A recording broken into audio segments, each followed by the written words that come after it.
Bia Kamal Kanwar Online TV kajan gwasame mi jira mi jidit mi paiben kajan channel Nwar Online TV gore jejen bi subscribe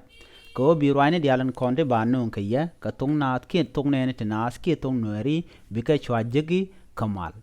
gore jin bi mi share notification bell bi je twany mi she kelut mi she twany ko rwine kona balat kare bi kan chwa shup ka ji ka pet gwa da dana pai ka berech alet kajan gwasame bana ko raja dan en bukon lat kajan gwasame Läär bana lat jane kuäär jɔŋley state ni Denay Jock Chagor chelare nene ka shanga jandaru diok ka pai diok ron kina daru de jandaru diok shamishale gubernatorial order mulunu shamun kam netin shwal ke IDPs kana state chajuj a kursa Sudan na state dor ken banpin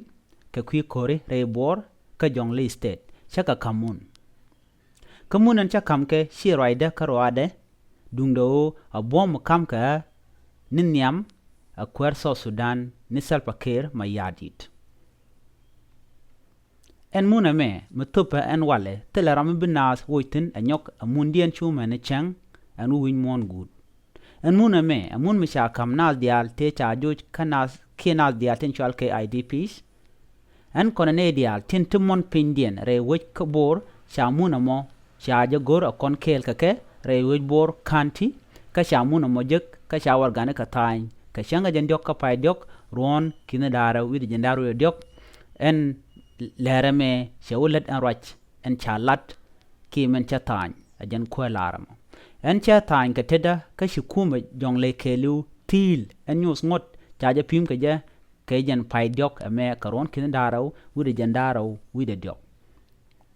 Läär kuäär ni Denay Jock Chagor mala kuäär jɔŋley state en kuäär Denay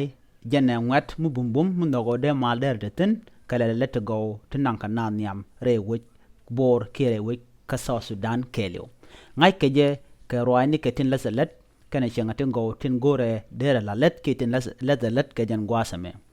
kuäär Denay ram kel mu bum long mu ngwet min nogo de ngwana de kalat mu nogo de na de ke kel shimao jinwar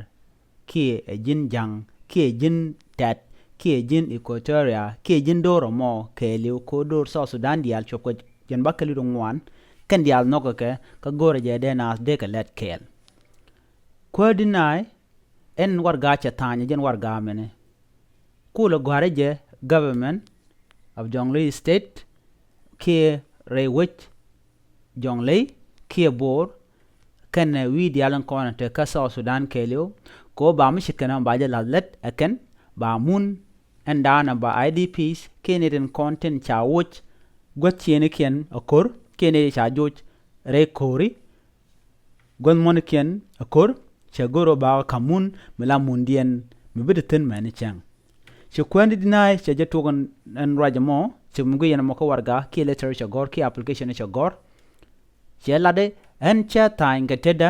eno ba raj mishikana ba je laslet ka shi lwangda bakarwada dungnu long makam ka nyam a kuäär Sudan ni salpakir mayadit ko jaramadan en a kuäär wich ka Sudan